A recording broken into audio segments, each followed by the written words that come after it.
Father, thank you for this blessed morning time. Let your Holy Spirit of God come in our midst to speak to me and to us. Guide us, bless us.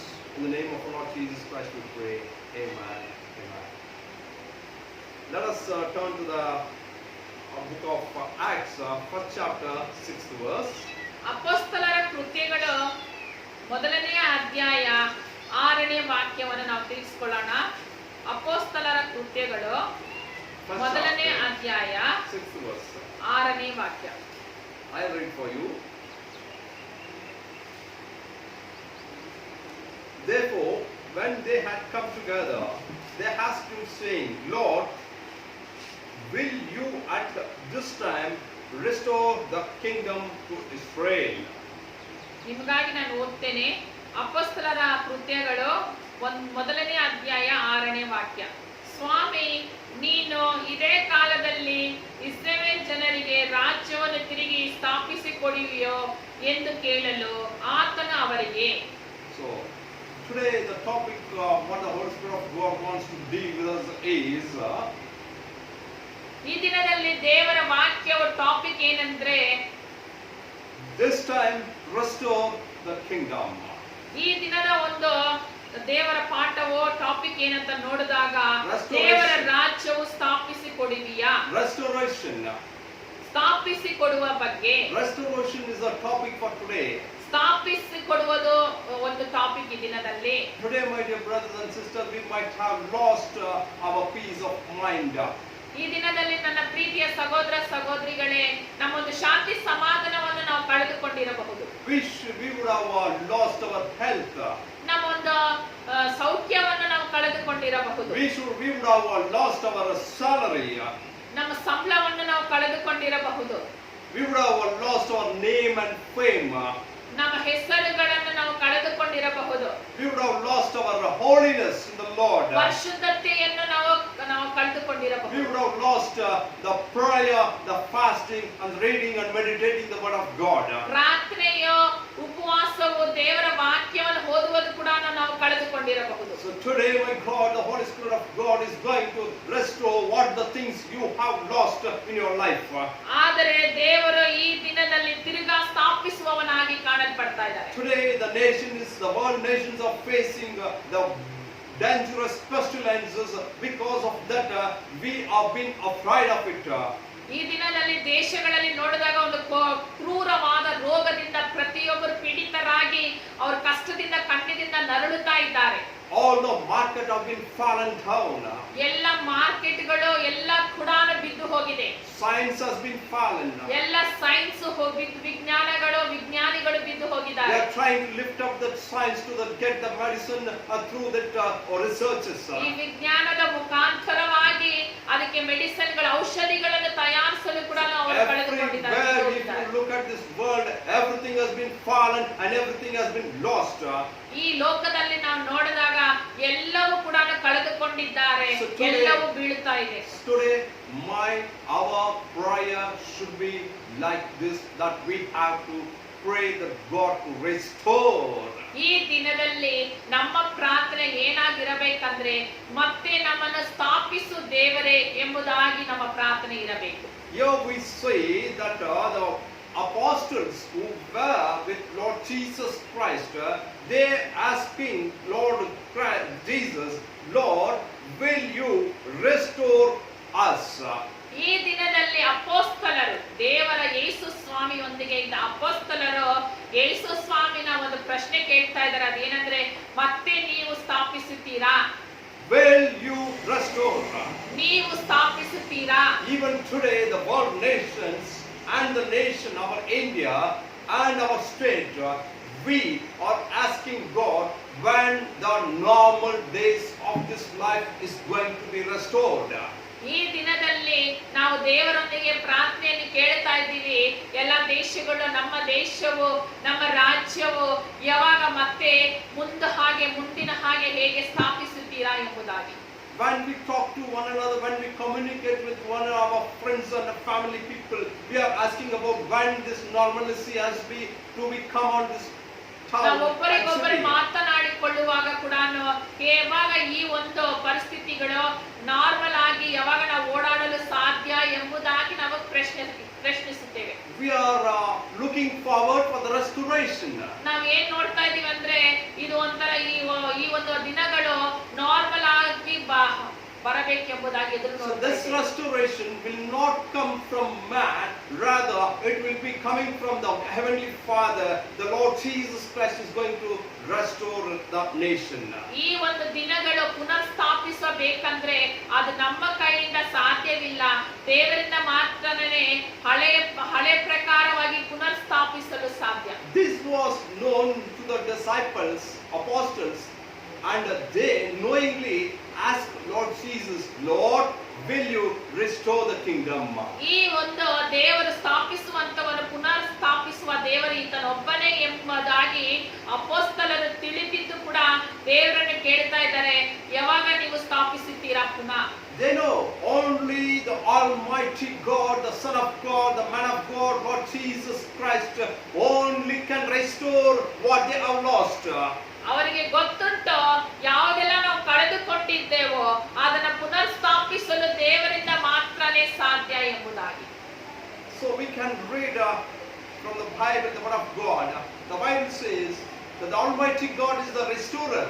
ಈ ದಿನದಲ್ಲಿ ನಾವು ದೇವರ ವಾಕ್ಯದಲ್ಲಿ ಓದುವಾಗ Bible ಅಲ್ಲಿ ದೇವರ ವಾಕ್ಯ ಹೇಳುತ್ತದೆ, ಸರ್ವಶಕ್ತನಾದ ದೇವರು ಮಾತ್ರನೇ ಪುನರ್ ಸ್ಥಾಪಿಸಲು ಸಾಧ್ಯ ಎಂಬುದಾಗಿ. Let us turn to the book of Ruth, ರೂತ್ನ 4th chapter, 15th verse.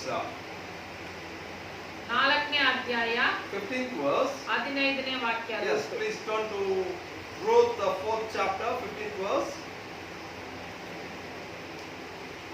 Yeah, I'll read for you.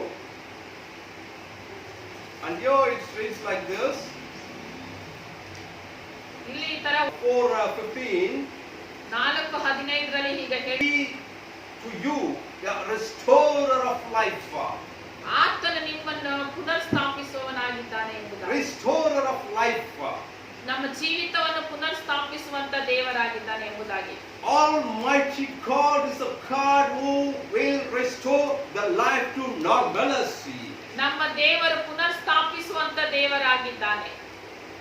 But many times we, the children of God, forget that Jesus Christ, the Almighty Father, is the only restorer of life. ಈ ದಿನದಲ್ಲಿ ನಮ್ಮ ದೇವರು ಸರ್ವಶಕ್ತನಾದ ದೇವರು, ಪುನರ್ ಸ್ಥಾಪಿಸುವಂತ ದೇವರು, ಉಜ್ಜೀವಿಸುವ ಮಾಡುವ ದೇವರು ಎಂಬುದಾಗಿ ನಾವು ಮರೆತು ಹೋಗಿದ್ದೇವೆ. And rather we follow man and we run behind this world for the restoration.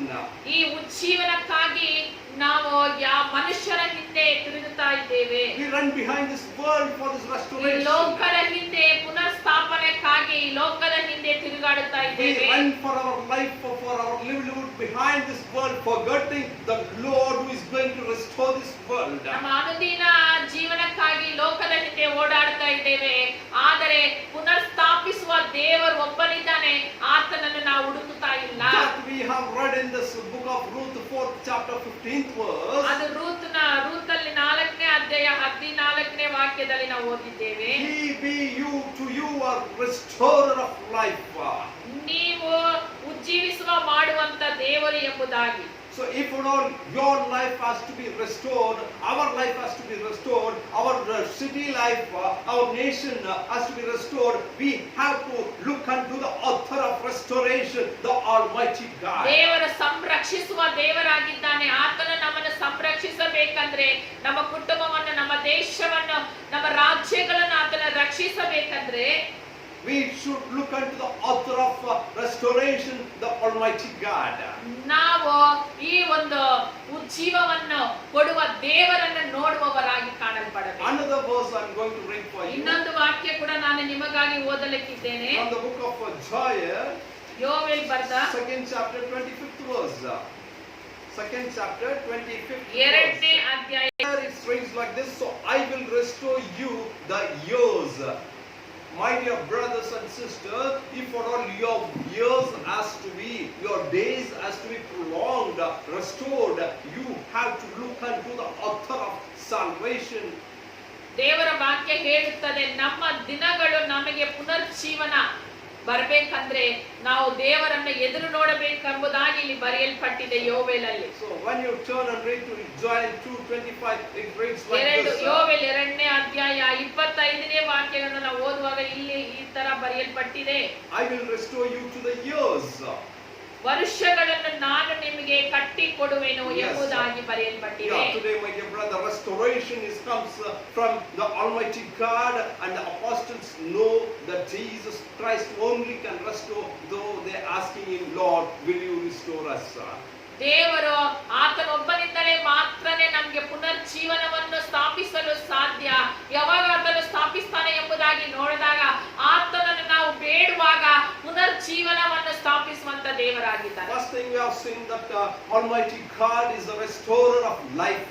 ಈ ದಿನದಲ್ಲಿ ನಾವು ಮೊದಲನೇ ಕಾರ್ಯ ನೋಡಿದ್ದೇವೆ, ಸರ್ವಶಕ್ತನಾದ ದೇವರು ಆತನೊಬ್ಬನೇ ಪುನರ್ಜೀವವನ್ನು ಕೊಡುವಂತವನು. And he will restore your years. ನಿನ್ನ ಆಯುಷ್ಯ ದಿನಗಳನ್ನು ಆತನು ಪುನರ್ಜೀವನವನ್ನು ಕೊಡುವಂತ ದೇವರಾಗಿದ್ದಾನೆ. And second, we are going to see what he is going to restore, that we can read from Psalms 23 chapter 3rd verse. ಕೀರ್ತನೆ 23ನೇ ಅಧ್ಯಾಯ 3ನೇ ವಾಕ್ಯದಲ್ಲಿ ನಾವು ನೋಡೋಣ. Yes, that it reads like this: he restores my soul, restores my soul. ಅಲ್ಲಿ ಹೀಗೆ ಬರೆಯಲ್ಪಟ್ಟಿದೆ 23:3. 23:3 ನನ್ನ ಪ್ರಾಣವನ್ನು ಉಜ್ಜೀವಿಸಿ ಮಾಡಿ. Yes, God Almighty, he is the God who will restore our souls. ದೇವರ ವಾಕ್ಯ ಹೇಳುತ್ತದೆ ನಮ್ಮ ಪ್ರಾಣವನ್ನು ಉಜ್ಜೀವಿಸುವ ಮಾಡುವ ದೇವರಾಗಿದ್ದಾನೆ. Almighty God restores our life and years. ಸರ್ವಶಕ್ತನಾದ ದೇವರು ನಮ್ಮ ಪ್ರಾಣವನ್ನು ಉಜ್ಜೀವಿಸಿ ಮಾಡುತ್ತಾನೆ. Secondly, he is the only God who can restore our soul. ಎರಡನೇದಾಗಿ ಆತನೊಬ್ಬನೇ ನಮ್ಮ ಪ್ರಾಣವನ್ನು ಉಜ್ಜೀವಿಸುವ ಮಾಡುವ ದೇವರು. Many people who have, even we before our salvation, have fallen into the sin and we were died in the sin. ಅನೇಕರು ಪಾಪದಿಂದಲೇ ಬೆಳೆದು ಪಾಪದಿಂದಲೇ ಮರಣವನ್ನು ಹೊಂದಿದ್ದಾರೆ. Lord Jesus Christ has saved you and me through his precious blood. ಕರ್ತನಾಗಿರುವ ಕ್ರಿಸ್ತನು ಆತನ ಪರಿಶುದ್ಧ ರಕ್ತದಿಂದ ನಿನ್ನನ್ನು ನನ್ನನ್ನು ಬಿಡಿಸಿದ್ದಾನೆ. He restored our souls. ನಮ್ಮ ಒಂದು ಆತ್ಮವನ್ನು ರಕ್ಷಿಸಿದ್ದಾನೆ. So restoration comes from Lord Jesus Christ's blood. ಯೇಸು ಕ್ರಿಸ್ತನ ರಕ್ತದಿಂದ ಮಾತ್ರನೇ ಸಂರಕ್ಷಣೆ ಎಂಬುದಾಗಿ ನಾವು ನೋಡುತ್ತೇವೆ. Today, my dear brother, if your years has to be restored, today your life has to be restored, today your soul has to be restored, you have to look unto the Lord Jesus Christ, for through his precious blood there is redemption and there is salvation. ನಿನ್ನ ದಿನಗಳು ಕಟ್ಟಲ್ಪಡಬೇಕಾ, ನಿನ್ನ ಪ್ರಾಣವು ಉಜ್ಜೀವಿಸ ಮಾಡಬೇಕಾ, ನಿನ್ನ ಆತ್ಮವು ಉಜ್ಜೀವಿಸಾಗಬೇಕೆಂಬುದಾಗಿ ನಾವು ನೋಡಬೇಕಂದ್ರೆ, ಉಜ್ಜೀವಿಸಾಗಬೇಕಂದ್ರೆ ಕರ್ತನಾದ ಕ್ರಿಸ್ತನನ್ನು ನಾವು ಎದುರು ನೋಡುವವರಾಗಿ ಕಾಣಲ್ಪಡಬೇಕು. Yes, two things we have seen right now. ಎರಡು ಕಾರ್ಯಗಳು ಮಾತ್ರ ಇಲ್ಲಿ ನೋಡಿದ್ದೇವೆ ನಾವು. Restoration of life, ಪ್ರಾಣವನ್ನು ಉಜ್ಜೀವಿಸುವ ಮಾಡುವ ದೇವರು. restoration of soul, ಆತನ ಆತ್ಮವನ್ನು ಉಜ್ಜೀವಿಸುವ ಮಾಡುವ and ದೇವರು. third thing we are going to see. ಮೂರನೇದು ನಾವು ನೋಡುತ್ತೇವೆ. And let us turn to the same Psalms 51st chapter and 12th ಕೀರ್ತನೆ verse. 50ನೇ ಅಧ್ಯಾಯ 51:12. 51:12. And I will read for you. Restore to me the joy of your salvation. ನಿನ್ನ ರಕ್ಷಣಾದವನ್ನು ನಾನು ತಿರುಗಿ ಅನುಭವಿಸುವಂತೆ ಮಾಡು. Yes, restore to me the joy of your salvation. ದೇವರ ರಕ್ಷಣೆಯು ನಮ್ಮನ್ನು ಉಜ್ಜೀವಿಸುವ ಮಾಡುತ್ತದೆ. Third thing we are going to see, we are reading here, that restoration of joy. Today every mankind, whether he may be male or female, ಈ ದಿನದಲ್ಲಿ ದೇವರು ನಿಮ್ಮ ಒಂದು ಸಂತೋಷವನ್ನು ಆನಂದವನ್ನು ಉಜ್ಜೀವಿಸುವ ಮಾಡುವ ದೇವರಾಗಿದ್ದಾನೆ. ಆತನು ಗಂಡಾಗಿರಲಿ ಹೆಣ್ಣಾಗಿರಲಿ, ಅವರು let him be a small children or the old age people. ಅವರು ಚಿಕ್ಕವರಾಗಿದ್ರೇನು ಸರಿನೇ, ದೊಡ್ಡವರಾಗಿದ್ರೇನು ಸರಿನೇ. Maybe they may be educated or they may be illiterate. ಅವರು ಓದಿದ್ದವರಾಗಿರಬಹುದು, ಓದಿಲ್ಲದೆ They ಅವರಾಗಿರಬಹುದು. have lost their joy in this world. ಈ ಲೋಕದಲ್ಲಿ ಅವರು ಶಾಂತಿ ಸಮಾಧಾನ ಸಂತೋಷವನ್ನು ಕಳ್ಕೊಂಡಿದ್ದಾರೆ. Every man has lost his joy. ಪ್ರತಿ ಮನುಷ್ಯನು ಅವರ ಸಂತೋಷವನ್ನು ಆನಂದವನ್ನು ಕಳೆದುಕೊಂಡಿದ್ದಾರೆ. That's why people are running behind this world into a sinful nature to get joy. ಅದಕ್ಕಾಗಿನೇ ಮನುಷ್ಯರು ಲೋಕದ ಹಿಂದೆ ಓಡ್ತಾ ಇದ್ದಾರೆ, ಪಾಪದಲ್ಲಿ ಬೀಳುತ್ತಾ ಇದ್ದಾರೆ. But here the word of God, the Bible says, the God Almighty is the restorer of joy of salvation. ಇಲ್ಲಿ ದೇವರ ವಾಕ್ಯವು ಹೇಳುತ್ತದೆ ನಮಗೆ ನಮ್ಮ ಸಂತೋಷವನ್ನು ಉಜ್ಜೀವಿಸುವ ಮಾಡುವ ದೇವರ ಪುನರ್ಜೀವ ಕೊಡುವ ದೇವರಾಗಿದ್ದಾನೆ. My dear brothers and sisters, if you want to enjoy your life with joyfulness, you have to be saved. When you come into the salvation, there is a joy in your salvation. ಪುನರ್ ಸಂತೋಷ ನಿಮ್ಮಲ್ಲಿ ಬರಬೇಕಂದ್ರೆ ನೀವು ದೇವರಲ್ಲಿ ರಕ್ಷಣೆ ಹೊಂದಬೇಕು. ಯಾವಾಗ ನೀವು ರಕ್ಷಣೆ ಹೊಂದುತ್ತೀರೋ ಆವಾಗ ನಿಮಗೆ ಪುನರ್ ಸ್ಥಾಪಿಸುತ್ತಾನೆ ನಿಮ್ಮ ಸಂತೋಷವನ್ನು ದೇವರು. Here the third thing what we are seeing is that God is the restorer of joy. ಇಲ್ಲಿ ನಾವು ನೋಡಿದಾಗ ನಮ್ಮ ಸಂತೋಷವನ್ನು ಪುನರ್ ಸ್ಥಾಪಿಸುವ ದೇವರಾಗಿದ್ದಾನೆ. And fourth last, and we are going to read from book of Jeremiah 30th chapter 17th verse. Jeremiah 30th chapter 30ನೇ ಅಧ್ಯಾಯ 17th verse. 17ನೇ ವಾಕ್ಯವನ್ನು ನಾವು ಓದೋಣ. ಯೆರೆಮೀಯದಲ್ಲಿ First thing we have seen that God is a restorer of life. ಈ ಮೊದಲನೇ ಕಾರ್ಯ ನಮ್ಮ ಜೀವವನ್ನು ಆತನ ಉಜ್ಜೀವನ ಮಾಡುವ ದೇವರಾಗಿದ್ದಾನೆ. Secondly we have seen that he is a restorer of soul. ಆತನು ನಮ್ಮ ಆತ್ಮವನ್ನು ಪುನರ್ಜೀವ ಕೊಡುವ ದೇವರಾಗಿದ್ದಾನೆ. Thirdly we have seen that he is a God who is going to restore your joy. ನಮ್ಮ ಸಂತೋಷವನ್ನು ನೀಡುವಂತ ದೇವರಾಗಿದ್ದಾನೆ. And fourth we are going to read for you from the ನಾಲ್ಕನೇ ಕಾರ್ಯಗಳು ಯೆರೆಮೀಯದಲ್ಲಿ 30ನೇ ಅಧ್ಯಾಯ 17th verse. 17ನೇ ವಾಕ್ಯದಲ್ಲಿ For ಓದೋಣ. I will restore health to you. ಈ ದಿನದಲ್ಲಿ ದೇವರು ನಮ್ಮ ಸೌಖ್ಯವನ್ನು ಕೂಡ ಪುನರ್ಜೀವವನ್ನು ಕೊಡುವಂತ Yes, my ದೇವರಾಗಿದ್ದಾನೆ. dear brothers and sisters, everybody are lost our joy, and lastly we are the fourth thing we are seeing that man has lost his health, and my God is going to restore your health also. ದೇವರ ವಾಕ್ಯ ಹೇಳುತ್ತದೆ ಆತನು ನಮಗೆ ನಮ್ಮ ಎಲ್ಲ ಒಂದು ಅನಾರೋಗ್ಯದಲ್ಲಿರುವ ನಮ್ಮನ್ನು ಆರೋಗ್ಯವಾಗಿ ಪಡಿಸುವ ದೇವರಾಗಿದ್ದಾನೆ. See, my dear brothers and sisters, what we have seen, the four things, these four things we cannot earn in this world through money. ಈ ನಾಲ್ಕು ಕಾರ್ಯಗಳನ್ನು ನಾವು ನೋಡಿದ್ದೇವೆ. ಇದನ್ನು ನಾವು ಹಣ ಕೊಟ್ಟು ಕೊಂಡ್ಕೊಳ್ಳಕ್ಕಾಗಲ್ಲ ಈ ಲೋಕದಲ್ಲಿ. Life you cannot buy it or you cannot earn it. ನಿನ್ನ ಪ್ರಾಣವನ್ನು ಹಣ ಕೊಟ್ಟು ಸಂಪಾದನೆ ಮಾಡ್ಕೊಳ್ಳಕ್ಕಾಗಲ್ಲ.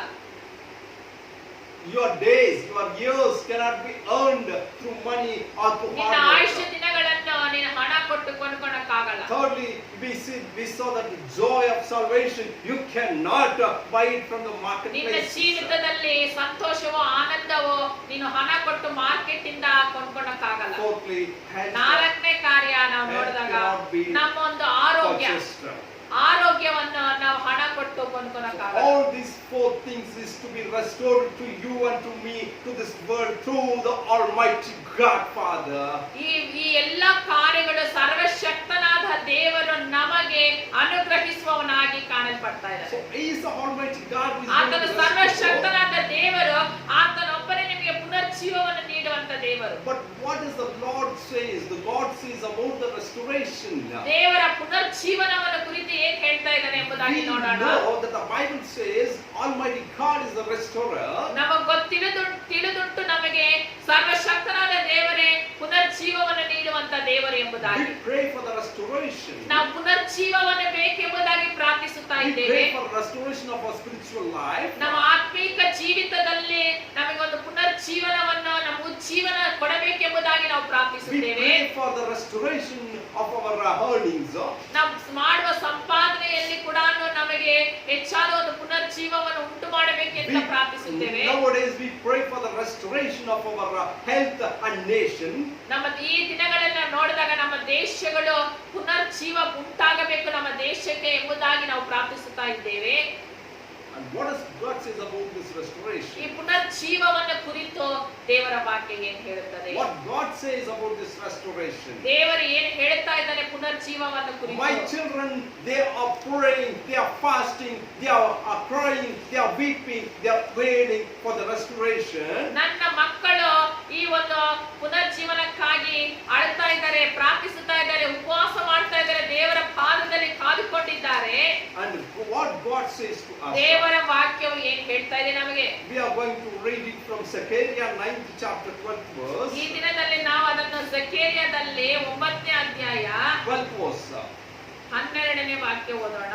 Yes, sir. Now I will read for you. ನಿಮಗಾಗಿ ನಾನು ಓದ್ತೇನೆ. Zechariah 9 chapter 1 verse. ಜಕರ್ಯ 9ನೇ ಅಧ್ಯಾಯ. Return to the stronghold, you prisoners of hope. Even today I declare that I will restore double to you. ದೇವರ ವಾಕ್ಯವು ಇಲ್ಲಿ ಹೇಳುತ್ತದೆ, ನಾನು ನಿಮಗೆ ಸುನಿರೀಕ್ಷೆ ಉಂಟು ಮಾಡುವಂತೆ ಎರಡಷ್ಟು ನಾನು ಉಂಟು ಮಾಡುತ್ತೇನೆ ಎಂಬುದಾಗಿ. Amen. The Bible says the God of Almighty, the God of hosts says that I will restore to you. ದೇವರ ವಾಕ್ಯವು ಜಕರ್ಯದಲ್ಲಿ 9ನೇ ಅಧ್ಯಾಯ 12ನೇ ವಾಕ್ಯದಲ್ಲಿ ಹೇಳುತ್ತದೆ, ನಿಮಗೆ ಎರಡರಷ್ಟು ಸುಖವನ್ನು ದಯಪಾಲಿಸುವೆನು ಎಂದು. What the four things we have seen in the beginning? 4 ಕಾರ್ಯಗಳು ನಾವು ಹೇಗೆ ನೋಡಿದ್ವಿ? Long days, ನಮಗೆ ಆಯುಷ್ಯ ದಿನಗಳು, soul, ನಮ್ಮ ಆತ್ಮ ಪುನರ್ಜೀವ ಉಂಟು ಮಾಡಬೇಕು, ನಮ್ಮ ಆನಂದವು ಪುನರ್ಜೀವ ಉಂಟಾಗಬೇಕು, ನಮ್ಮ ಒಂದು ಆರೋಗ್ಯವು ಪುನರ್ಜೀವ ಬರಬೇಕು. all these four things Almighty God is going to restore, and the restoration is unto you the double measures. ಈ ಎಲ್ಲ 4 ಕಾರ್ಯಗಳನ್ನು ಕೂಡ ಪುನರ್ ಸ್ಥಾಪಿಸುತ್ತಾನೆ ನಿಮ್ಮ ಜೀವಿತದಲ್ಲಿ. ಎಷ್ಟು ಸ್ಥಾಪಿಸ್ತಾನೆ ಎಂಬುದಾಗಿ ನೋಡಿದಾಗ ಎರಡರಷ್ಟು ಸ್ಥಾಪಿಸುತ್ತಾನೆ. So now we are very happy that God is going to give all the restorations in the double measures. ಈ ದಿನದಲ್ಲಿ ನಾವು ಸಂತೋಷವಾಗಿದ್ದೀವಿ, ನಾವು ಯಾವುದೆಲ್ಲ ಕಳೆದುಕೊಂಡಿದ್ದೇವೋ ಅದನ್ನು ಎರಡರಷ್ಟು ದೇವರು ನಮಗೆ ಕೊಡ್ತಾನೆ ಎಂಬುದಾಗಿ. But my dear brothers and sisters, there is a small condition before we get that double anointing and double blessings from the God. ಆದರೆ ನನ್ನ ಪ್ರೀತಿಯ ಸಹೋದರ ಸಹೋದರಿಗಳೇ, ನಾವು ಎರಡರಷ್ಟು ಸುಖವನ್ನು ನಾವು ಹೊಂದಬೇಕೆಂದ್ರೆ ನಮಗೆ ಕೆಲವೊಂದು ಕಂಡೀಷನ್ಗಳಿದೆ. So now again turn to book of Acts, first chapter 6th verse. That the topic what we have chosen, the Holy Spirit of God has given us. Acts chapter first chapter ತಿರ್ಗಾ ನಾವು ಅಪೊಸ್ತಲರ ಕೃತ್ಯಗಳು 1ನೇ ಅಧ್ಯಾಯ 6th verse. 6ನೇ ವಾಕ್ಯಕ್ಕೆ ಬರೋಣ. And 6th verse says, 6ನೇ ವಾಕ್ಯ ಈಗ ಹೇಳುತ್ತದೆ, therefore when they had come together, ಅವರು ಎಲ್ಲರೂ ಕೂಡ ಒಟ್ಟಾಗಿ ಬಂದ ಮೇಲೆ, and they asked him, ಅವರು ಕೂಡಿ ಬಂದು ಆತನನ್ನು saying, ಕೇಳಿದ್ರು. so my dear brothers and sisters, ನನ್ನ ಪ್ರೀತಿಯ ಸಹೋದರ if you ಸಹೋದರಿಗಳೇ, want restoration in double measure, ನಿಮಗೆ ಪುನರ್ಸ್ಥಾಪನೆ ಮಾಡಬೇಕಂದ್ರೆ ದೇವರು ಅದು ಎರಡರಷ್ಟು ಆಗಬೇಕಂದ್ರೆ we have to come together in spirit, in oneness, in one accord. ನಾವೆಲ್ಲರೂ ಕೂಡ ಆತನೊಂದಿಗೆ ಕೂಡಿ ಬರಬೇಕು. ಒಂದೇ ಮನಸ್ಸಿನಿಂದ, ಒಂದೇ ಹೃದಯದಿಂದ ಪ್ರತಿಯೊಬ್ಬರು ನಾವು ಒಗ್ಗಟ್ಟಲ್ಲಿ ಇರಬೇಕು. In a family, husband and wife should come into oneness. ಗಂಡ ಮತ್ತು ಪತ್ನಿ ಪುರುಷರು ಇಬ್ಬರು ಕೂಡ ಒಗ್ಗಟ್ಟಾಗಿರಬೇಕು. In a family, parents and children has to come in the spirit in oneness. ಇಲ್ಲಿ ಕುಟುಂಬದಲ್ಲಿ ನೋಡಿದಾಗ ತಂದೆ ತಾಯಿಗಳು ಮಕ್ಕಳು ಒಂದೇ ಮನಸ್ಸಿನಿಂದ ಇರಬೇಕು, ಒಗ್ಗಟ್ಟಾಗಿರಬೇಕು. In a church, pastors and believers and all the family of the Holy Church should come into oneness. ಇಲ್ಲೊಬ್ಬ ಸಭೆಯಲ್ಲಿ ನೋಡಿದಾಗ ಪಾಸ್ಟರ್ಗಳು, ವಿಶ್ವಾಸಿಗಳು ಎಲ್ಲರೂ ಕೂಡ ಒಗ್ಗಟ್ಟಾಗಿ ಇರಬೇಕು. In a society, ನಮ್ಮ ದೇಶಗಳಲ್ಲಿ, ನಮ್ಮ ಒಂದು ಸಮಾಜದಲ್ಲಿ there should be oneness in mind. ಅಲ್ಲಿ ಕೂಡ ಐಕ್ಯತೆ, ಒಗ್ಗಟ್ಟಿರಬೇಕು.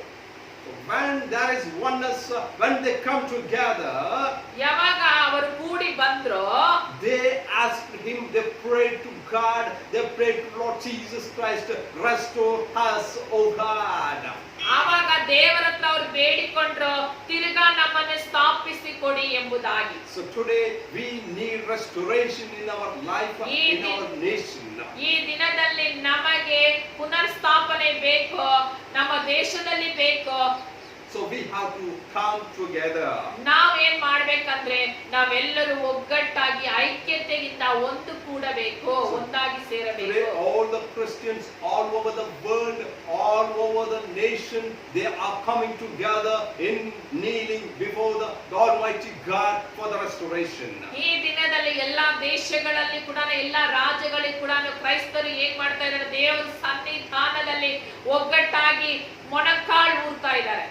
Let you and me ನೀನು ನಾನು ಕೂಡ ಆ ಒಂದು ಐಕ್ಯತೆಯಲ್ಲಿ ಬಂದು ನಾವು in one accord.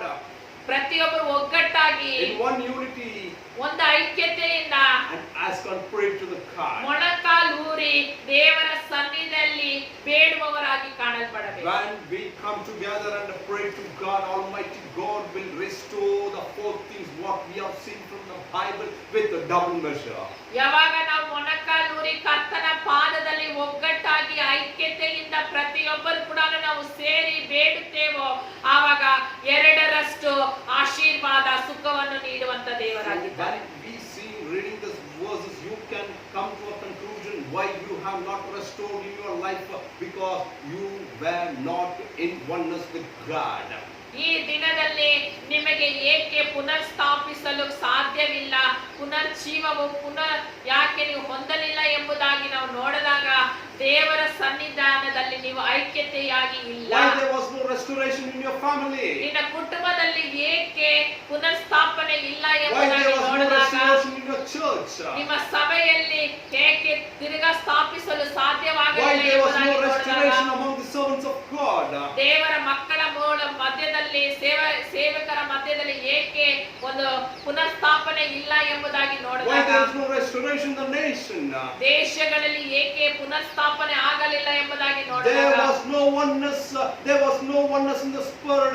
Because of that, they could not attain the ಅವರ restoration of ಆತ್ಮದಲ್ಲಿ ಅವರ ಐಕ್ಯತೆ ಇಲ್ಲದೆ ಇದ್ದಾರೆ, ಆದ್ದರಿಂದ ಅವರಿಗೆ ಪುನರ್ಸ್ಥಾಪಿಸಲು ಸಾಧ್ಯವಾಗಲಿಲ್ಲ. Today, my dear brothers and sisters, if at all you and me, we want to proceed and pray in the Almighty God's presence for the restoration, we have to know one thing. First condition, we have to come together. ನಾವು ಪುನರ್ಸ್ಥಾಪಿಸಬೇಕೆಂದ್ರೆ ನಮ್ಮ ರಾಜ್ಯವನ್ನು, ದೇಶವನ್ನು, ನಮ್ಮ ಸಭೆಯನ್ನು ಪುನರ್ಸ್ಥಾಪಿಸಬೇಕಂದ್ರೆ ನಮ್ಮ ಕುಟುಂಬವನ್ನು ಮೊದಲನೇದಾಗಿ ದೇವರ ಸನ್ನಿಧಾನದಲ್ಲಿ ಐಕ್ಯತೆಯಿಂದ ಕೂಡಿ ಬರಬೇಕು. My God is Almighty God is going to restore you with double measure, but there should be oneness. ಸರ್ವಶಕ್ತನಾದ ದೇವರು ಆತನು ನಿಮ್ಮನ್ನು ಪುನರ್ಸ್ಥಾಪಿಸಲು ಸಾಧ್ಯ, ಆದರೆ ನಾವು ಆತನ ಸನ್ನಿಧಾನಕ್ಕೆ ಐಕ್ಯದಿಂದ ಕೂಡಿ ಬರಬೇಕು. And when we come together, and then we have to pray to Him. ಯಾವಾಗ ನಾವು ಐಕ್ಯದಿಂದ ಎಲ್ಲ ಒಗ್ಗಟ್ಟಾಗಿ ಒಂದೇ ಮನಸ್ಸಿನಿಂದ ಕೂಡಿ ಬರುತ್ತೇವೋ ಆವಾಗ ಪ್ರಾರ್ಥಿಸಬೇಕು. Father says, ತಂದೆ ಹೇಳ್ತಾರೆ, today we will have a prayer. ಈ ದಿನದಲ್ಲಿ ಪ್ರಾರ್ಥನೆ ಮಾಡೋಣ ಎಂಬುದಾಗಿ. And wife says, ಅವರ ಪತ್ನಿ ಹೇಳ್ತಾರೆ, no, today it is not necessary, we'll go the other day. ಈ ದಿನ ಪ್ರಾರ್ಥನೆ ಬೇಡ, ಮಾರನೇ ದಿನ ಮಾಡ್ಕೊಳ್ಳೋಣ ಎಂಬುದಾಗಿ. Children say, ಮಕ್ಕಳು ಹೇಳ್ತಾರೆ, no, prayer is not necessary nowadays. ಪ್ರಾರ್ಥನೆ ಬೇಡ ಈ ದಿನಗಳಲ್ಲಿ When ಎಂಬುದಾಗಿ. such is the condition in a family, how can you get the restoration in double measure in your family, my dear ಆ brother? ರೀತಿಯಲ್ಲಿ ನಮ್ಮ ಕುಟುಂಬದಲ್ಲಿ ನಾವು ಇರುವಾಗ ನಮ್ಮ ಕುಟುಂಬ ಹೇಗೆ ಪುನರ್ಸ್ಥಾಪಿಸಲು ಸಾಧ್ಯ? When pastor says, let us come and kneel and fast in the presence of God for the restoration, past ಹೇಳಿದಾಗ ಬನ್ನಿ ಮೊಣಕಾಲೂರಿ ಪ್ರಾರ್ಥಿಸಿ ಎಂಬುದಾಗಿ ಹೇಳಿದಾಗ the elders of the church say, ಆ ಸಭೆಯಲ್ಲಿ ಇರುವ ಹೇಳ್ತಾರೆ, prayer is not a necessary thing. Let us support the people in these days. ಸಭೆಯಲ್ಲಿ ಇರೋರು ಹೇಳ್ತಾರೆ, ಪ್ರಾರ್ಥನೆ ಅವಶ್ಯಕತೆ ಇಲ್ಲ, ನಾವು ಸಹಾಯ ಮಾಡೋಣ ಬೇರೆಯವರಿಗೆ. And the believers of the church say, ವಿಶ್ವಾಸಿಗಳು ಹೇಳ್ತಾರೆ, a prayer we can pray anytime, but now it is not necessary. ಪ್ರಾರ್ಥನೆ ಬೇರೆ ಸಮಯದಲ್ಲಿ ಮಾಡೋಣ, ಈ ಸಮಯದಲ್ಲಿ So when there is no oneness in the Spirit of God in the church, how can we expect the restoration in the presence of God in the ನಮ್ಮಲ್ಲಿನೇ ನಾವು ಒಗ್ಗಟ್ಟಾಗಿ ಇಲ್ಲದೆ ಐಕ್ಯತೆ ಇಲ್ಲದೆ ಇರುವಾಗ ಹೇಗೆ ನಾವು ಪುನರ್ಸ್ಥಾಪಿಸಲು ಸಾಧ್ಯ? So restoration needs oneness of mind. ಪುನರ್ಸ್ಥಾಪಿಸಬೇಕಂದ್ರೆ ನಮ್ಮಲ್ಲಿ ಐಕ್ಯತೆ ಒಗ್ಗಟ್ಟಿರಬೇಕು. When we come together, we have to pray. ನಾವು ಒಗ್ಗಟ್ಟಾಗಿ ಒಂದೇ ಮನಸ್ಸಿನಿಂದ ಕೂಡಿ ಬರುವಾಗ ಮಾತ್ರನೇ ಪ್ರಾರ್ಥಿಸಲು ಸಾಧ್ಯ. So how we have to pray? ಹೇಗೆ ನಾವು ಪ್ರಾರ್ಥಿಸಬೇಕು? So when we come together and pray, it is guaranteed that 110% my God is going to restore you with ನಾವು double measure. ಒಗ್ಗಟ್ಟಾಗಿ ದೇವರ ಸನ್ನಿಧಾನಕ್ಕೆ ಬಂದು ಪ್ರಾರ್ಥಿಸುವಾಗ 100% ಸತ್ಯವಾಗ್ಲೂ ದೇವರು ನಮ್ಮ ಪ್ರಾರ್ಥನೆಯನ್ನು ಕೇಳಿ ಆತನ ಉತ್ತರವನ್ನು ನೀಡುವಂತ ದೇವರಾಗಿದ್ದಾರೆ. How our prayer should be. ನಮ್ಮ ಪ್ರಾರ್ಥನೆ ಹೇಗೆ ಇರಬೇಕು? Turn to Job 33 chapter and 26th verse. ಯೋಬು 33:26. 33:26 26ನೇ I read for ವಾಕ್ಯ. you. Ye shall pray to God. See, here the Bible says how ye will pray to God. Ye shall pray to God, and He will delight in Him. The man who is praying to God will delight in God. ಇಲ್ಲಿ ನಾವು ನೋಡಿದಾಗ ದೇವರ ವಾಕ್ಯ ಹೇಳುತ್ತದೆ, ಆತನು ಪ್ರಾರ್ಥನಿಸಿ ಆತನ ಒಳಿಮೆಗೆ ಪಾತ್ರನಾಗಿ Yes. ಆತನ ದರ್ಶನ ಮಾಡಿ ಉತ್ಸಾಹ ಧ್ವನಿಗೈದನು, ತಿರುಗಿ ಆತನಿಂದ ನೀತಿವಂತನ ಎನ್ನಿಸಿಕೊಳ್ಳುವನು. Yeah. When we pray, how we have to, when we assemble together in oneness, we have to pray. How we have to pray? The Bible says in Job 33:26, and here I read, He shall pray to God, ಆತನು ದೇವರಿಗೆ ಪ್ರಾರ್ಥನಿಸಿ and He will delight in God. ಆತನ ಒಳಿಮೆಗೆ ಪಾತ್ರನಾಗಿ. So when we pray, ನಾವು that ಪ್ರಾರ್ಥಿಸುವಾಗ we should be delighted with God. ದೇವರಲ್ಲಿ ಒಳಿಮೆಯಾಗಿ ಇರಬೇಕು ನಾವು.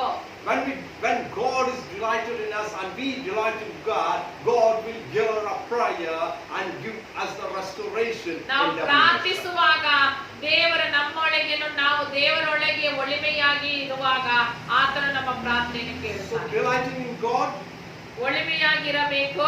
we should not sin against God. ದೇವರಿಗೆ ವಿರೋಧವಾಗಿ ಪಾಪ ಮಾಡಬಾರದು. When a man sins, he cannot be delighted in God. ಯಾವಾಗ ಮನುಷ್ಯನು ಪಾಪ ಮಾಡುತ್ತಾನೆ ಅವಾಗ ದೇವರೊಂದಿಗೆ ಆತನು ಮಾತನಾಡಲು ಸಾಧ್ಯವಿಲ್ಲ. When a man runs behind this world and the sinful nature, he cannot be delighted ಈ in ಲೋಕದ God. ಹಿಂದೆ ಪಾಪದ ಕಾರ್ಯಗಳಿಂದ ಮನುಷ್ಯನು ಯಾವಾಗ ಓಡ್ತಾನೋ ಅವಾಗ ಅವನು ಒಳಿಮೆಯಾಗಿರಲು ಸಾಧ್ಯವಿಲ್ಲ. When we are not delighted with God, we cannot expect the restoration from God. ನಾವು ಯಾವಾಗ ದೇವರೊಂದಿಗೆ ಮಾತನಾಡಲು ಸಾಧ್ಯವಿಲ್ಲವೋ ಆವಾಗ ದೇವರೊಂದಿಗೆ ನಾವು ಪುನರ್ ಸ್ಥಾಪಿಸಲು And ಸಾಧ್ಯವಾಗುವುದಿಲ್ಲ. again it says, He shall see His face with joy. We have to, the man who prays, the assembly of people who pray, they have to seek the face of ಯಾವಾಗ God. ನಾವು ಮೊಣಕಾಲೂರಿ ಪ್ರಾರ್ಥಿಸುತ್ತೇವೋ ಆವಾಗ ದೇವರನ್ನು ದರ್ಶಿಸುವವರಾಗಿ ಕಾಣಲ್ಪಡಬೇಕು. ದೇವರ ದರ್ಶನವನ್ನು ನೋಡುವವರಾಗಿ ನಾವು ಇರಬೇಕು. Delight in Him ದೇವರೊಂದಿಗೆ ಒಳಿಮೆಯಾಗಿರಬೇಕು. and seek His face. ಅವರ ಮುಖವನ್ನು ದರ್ಶಿಸುವವರಾಗಿ ಕಾಣಲ್ಪಡಬೇಕು. And Bible says, ದೇವರ ವಾಕ್ಯ ಹೇಳುತ್ತದೆ, God is holy, ಆತನು ಪರಿಶುದ್ಧವಾದ ದೇವರು. so we should be holy. ದೇವರು ಪರಿಶುದ್ಧನಾಗಿರುವ ಪ್ರಕಾರ ನಾವು ಪರಿಶುದ್ಧರಾಗಿ If ಜೀವಿಸಬೇಕು. we want to seek the face of the Lord, we ದೇವರ should be ಮುಖವನ್ನು holy people. ದೇವರ ಮುಖವನ್ನು ದರ್ಶಿಸುವವರಾಗಿ ನಾವು ಇರಬೇಕಂದ್ರೆ ನಾವು ಪರಿಶುದ್ಧರಾಗಿ If ಕಾಣಲ್ಪಡಬೇಕು. at all we want to become holy, we cannot wash ourselves, but we have to be washed by the blood of Lord Jesus Christ. ನಾವು that has been shed on our- ಪರಿಶುದ್ಧರಾಗಿ ಇರಬೇಕಂದ್ರೆ ನಾವು ಮೇಲೆ ಮಾತ್ರ ತೊಳೆದುಕೊಳ್ಳೋದು ಪರಿಶುದ್ಧವಲ್ಲ, ಅಂತರಂಗದಲ್ಲಿ ನಾವು ಶುದ್ಧರಾಗಿ ಇರಬೇಕು. Through the blood of Lord Jesus Christ that was shed on the cross. ದೇವರ ಪರಿಶುದ್ಧ ರಕ್ತವು ಶಿಲುಬೆಯಲ್ಲಿ ಸುರಿಸಿದ ರಕ್ತದಿಂದ ಮಾತ್ರವೇ ನಮ್ಮನ್ನು ತೊಳೆದು ಪರಿಶುದ್ಧವಾಗಿ ಮಾರಿಸಲು My ಸಾಧ್ಯ. dear brother and sister, if you want to get to the restoration of the double measure, look unto the Lord on the cross and be washed with the blood of God, and you will get that. ನೀವು ಪರಿಶುದ್ಧರಾಗಿ ದೇವರನ್ನು ದರ್ಶಿಸುವವರಾಗಿ ಕಾಣಲ್ಪಡಬೇಕಂದ್ರೆ, ದೇವರ ಮುಖವನ್ನು ನೋಡಬೇಕಂದ್ರೆ, ಆತನಲ್ಲಿ ಒಳಿಮೆಯಾಗಿ ಇರಬೇಕಂದ್ರೆ, ಆತನ ರಕ್ತದಿಂದ ತೊಳೆಯಲ್ಪಡುವವರಾಗಿ ಕಾಣಲ್ಪಡುವಾಗ ನೀವು ಪುನರ್ ಸ್ಥಾಪಿಸುತ್ತೀವಿ. And the last part of that Job 33:26 says, for He restores to man. ಅಲ್ಲ, ಕಡೆ ಭಾಗದಲ್ಲಿ ನಾವು ನೋಡಿದಾಗ ಈ 33ನೇ ಯೋಬ 33:26ನೇ ವಾಕ್ಯದಲ್ಲಿ ತಿರುಗಿ ಆತನಿಂದ ನೀತಿವಂತನು ಎನ್ನಿಸಿಕೊಳ್ಳುವನು. Yes, the last part I read, for He restores to man his righteousness. ದೇವರು ಪುನರ್ ಸ್ಥಾಪಿಸಿ ಆತನನ್ನು ನೀತಿವಂತನು ಎಂಬ ಹೆಸರನ್ನು ನೀಡುತ್ತಾನೆ. Come together in one accord, ಎಲ್ಲರೂ ಒಗ್ಗಟ್ಟಾಗಿ ಬರಬೇಕು, pray to God. ಒಗ್ಗಟ್ಟಾಗಿ When ಪ್ರಾರ್ಥಿಸಬೇಕು. we pray to God, we should be delighted in Him. ಯಾವಾಗ ನಾವು ಪ್ರಾರ್ಥಿಸುತ್ತೇವೋ ಆವಾಗ ದೇವರಲ್ಲಿ ನಮ್ಮ ಒಳಿಮೆಯಾಗಿ ಇರಬೇಕು. And when we pray, we to seek the God's face. ನಾವು ಪ್ರಾರ್ಥನೆ ಒಳಿಮೆಯಾಗಿರುವಾಗ ನಾವು ದೇವರ ಮುಖವನ್ನು ದರ್ಶಿಸುವವರಾಗಿ And ಕಾಣಲ್ಪಡಬೇಕು. He will restore to you the righteousness. ಯಾವಾಗ ದೇವರ ದರ್ಶನವನ್ನು ನಾವು ಕಾಣುತ್ತೇವೋ ಆವಾಗ ನೀತಿವಂತರಾಗಿ So ಮಾರ್ಪಡಿಸುತ್ತೇವೆ. 4 things for the restoration of your expectation in double measure.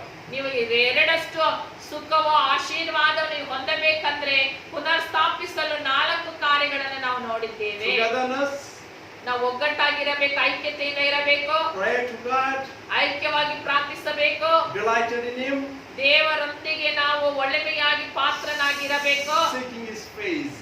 ದೇವರ ಮುಖವನ್ನು ದರ್ಶಿಸುವವರಾಗಿ ಕಾಣಲ್ಪಡಬೇಕು. When these four things has been accomplished by you, ಈ 4 ಕಾರ್ಯಗಳು ನೀವು ಮಾಡುವವರಾಗಿದ್ರೆ, and the four things what we have discussed is God is going to give you in double measure. 4ನೇ ಕಾರ್ಯ ನಾವು ನೋಡಿದ್ವಲ್ಲ, ದೇವರು ನಿಮಗೆ 2ರಷ್ಟು ಆಶೀರ್ವಾದವನ್ನು ಉಂಟು ಪುನರ್ಸ್ಥಾಪಿಸಲು ಸಾಧ್ಯ ಎಂಬುದಾಗಿ. What are the four things what God is going to give you? ಆ 4 ಕಾರ್ಯಗಳು ಏನು ದೇವರು ನಮಗೆ ಕೊಡಲಿಕ್ಕಿದ್ದಾನೆ? Restoration of life, long span life. ನಿಮಗೆ ಆಯುಷ್ಯ ದಿನಗಳನ್ನು ದೇವರು ನೀಡುವಂತನಾಗಿದ್ದಾನೆ. Restoration of your soul. ನಿಮ್ಮ ಆತ್ಮವನ್ನು ಸಂರಕ್ಷಿಸುವ ದೇವರಾಗಿದ್ದಾನೆ. Restoration of joy. ನಿನ್ನ ಸಂತೋಷವನ್ನು ಪುನರ್ಸ್ಥಾಪಿಸುವ ದೇವರಾಗಿದ್ದಾನೆ. Restoration of health. ನಿನ್ನ ಆರೋಗ್ಯವನ್ನು ಸ್ಥಾಪಿಸುವ ದೇವರಾಗಿದ್ದಾನೆ. Yes, in double measure.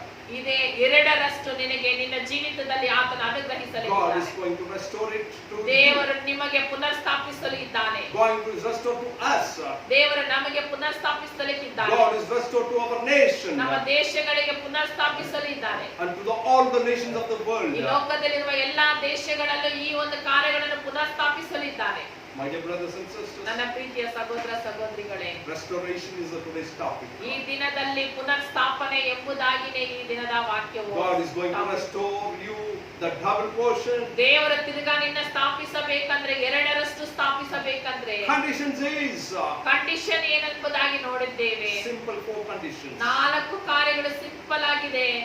Togetherness, ಒಗ್ಗಟ್ಟಾಗಿರಬೇಕು, ಐಕ್ಯತೆಯಿಂದ ಇರಬೇಕು, pray to God, ಐಕ್ಯತೆಯಿಂದ ಪ್ರಾರ್ಥಿಸಬೇಕು, love God, ದೇವರನ್ನು ಪ್ರೀತಿಸಬೇಕು, seek God. ದೇವರನ್ನು ಹುಡುಕಬೇಕು. When you love God, the world and the sin cannot be in you. ಯಾವಾಗ ನೀವು ದೇವರನ್ನು ಪ್ರೀತಿಸುತ್ತೀರೋ ಆಗ ಲೋಕವು ಪಾಪವು ನಿನ್ನೊಳಗೆ ಇರದು. When you become holy, you can seek God face to ಯಾವಾಗ face. ನೀವು ಪರಿಶುದ್ಧತೆಯಿಂದ ಇರ್ತೀಯೋ, ಪರಿಶುದ್ಧರಾಗಿ ಮಾರ್ಪಡ್ತೀರೋ, ಆವಾಗ ದೇವರನ್ನು ದರ್ಶಿಸಲು ಸಾಧ್ಯ. When you become holy through the blood of Lord Jesus Christ, ದೇವರ ರಕ್ತದಿಂದ ನೀನು ಪರಿಶುದ್ಧವಾಗಿ ಮಾರ್ಪಡಿಸಿದಾಗ we can see God ದೇವರನ್ನು face to ದರ್ಶಿಸಲು face. ಸಾಧ್ಯ. ಮುಖಾಮುಖವಾಗಿ ದೇವರನ್ನು ದರ್ಶಿಸಲು ಸಾಧ್ಯ. So, let us pray. ಪ್ರಾರ್ಥಿಸೋಣ. God is going to restore you. ದೇವರು ನಮ್ಮನ್ನು ಪುನರ್ಸ್ಥಾಪಿಸಲಿಕ್ಕಿದ್ದಾನೆ. Where we are missing, ಎಲ್ಲಿ ನಾವು ಕಳ್ಕೊಂಡಿದ್ದೀವಿ, ಯಾವುದನ್ನು ಕಳೆದುಕೊಂಡಿದ್ದೀವೋ let me come back in that position. ಆದಲ್ಲಿ ನಾವು ಬಂದು ನಿಲ್ಲೋಣ. If you are not able to see God face to face ದೇವರ ಮುಖವನ್ನು ಮುಖಾಮುಖಿಯಾಗಿ ದರ್ಶಿಸಲು ನಿಮ್ಮಿಂದ ಸಾಧ್ಯವಿಲ್ಲವಾ? because of unholiness, ನಿಮ್ಮ ಅಶುದ್ಧತೆಯಿಂದ ನೀವು ದೇವರನ್ನು ದರ್ಶಿಸಲು because of the ಸಾಧ್ಯವಾಗಲಿಲ್ಲ. sin of this world, ಈ ಲೋಕದಲ್ಲಿರುವ ಪಾಪವು ನಿನ್ನ ಆವರಿಸಿದೆ, ಅದಕ್ಕೆ ನೀವು ದೇವರನ್ನು ನೋಡಲು let ಸಾಧ್ಯವಿಲ್ಲ. us come back to the holiness. ನಾವು ತಿರ್ಗಾ ಪರಿಶುದ್ಧತೆಯಲ್ಲಿ ಬರೋಣ. Look at the cross. ದೇವರ ಶಿಲುಬೆಯನ್ನು ನೋಡೋಣ. Look at the blood of Lord Jesus ದೇವರ Christ. ರಕ್ತವನ್ನು ನೋಡೋಣ. ನಾವು Ask God to wash you. ದೇವರನ್ನ ಕೇಳ್ರಿ ನೀವು, ದೇವರು ನಮ್ಮನ್ನು ತೊಳೆದು ಪರಿಶುದ್ಧವಾಗಿ ಮಾರ್ಪಡಿಸುಪ್ಪ ಎಂಬುದಾಗಿ. Get in communion with the Holy Father ದೇವರು ತಂದೆ ಮಗನ ಐಕ್ಯತೆಯಿಂದ ಬರೋಣ. ನಾವು and pray. ಪ್ರಾರ್ಥಿಸೋಣ. God will restore us. ದೇವರು ನಮ್ಮನ್ನು ಪುನರ್ಸ್ಥಾಪಿಸುತ್ತಾನೆ. Yes, you are going to be blessed today, my dear ಹೌದು brother. ನನ್ನ ಪ್ರೀತಿಯ ಸಹೋದರ ಸಹೋದರಿಗಳೇ, ಈ ದಿನದಲ್ಲಿ ನಿನ್ನನ್ನು ದೇವರು ಪುನರ್ಸ್ಥಾಪಿಸಲಿಕ್ಕಿದ್ದಾನೆ. But what we need is only 4 things. ನಮಗೇನು ಬೇಕಂದ್ರೆ ಪುನರ್ಸ್ಥಾಪಿಸುವುದಕ್ಕೆ 4 ಕಾರ್ಯಗಳು ಬೇಕಾಗುತ್ತದೆ. Let us seek and fill what there is a gap in our life. ನಾವು ಯಾವುದ್ರಲ್ಲಿ ನಾವು ಬಿದ್ದು ಹೋಗಿದ್ವೋ ಅದರಲ್ಲಿ ನಿಂತು ನಾವು ದೇವರನ್ನು ಬೇಡೋಣ. God will fulfill us. ದೇವರು ನಮ್ಮನ್ನು ಆಶೀರ್ವದಿಸಲಿಕ್ಕಿದ್ದಾನೆ. Let us pray. ಪ್ರಾರ್ಥಿಸೋಣ. Heavenly Father, thank you for this blessed morning hour. ದೇವಾ, ಈ ಬೆಳಗಿನ ಜಾವದಲ್ಲಿ ಸ್ವಾಮಿ ನಿಮಗೆ ಕೋಟಾನೆ ಕೋಟಿ ಸ್ತೋತ್ರಗಳು. Thank you for the time you have given us to discuss, to meditate on the word of God.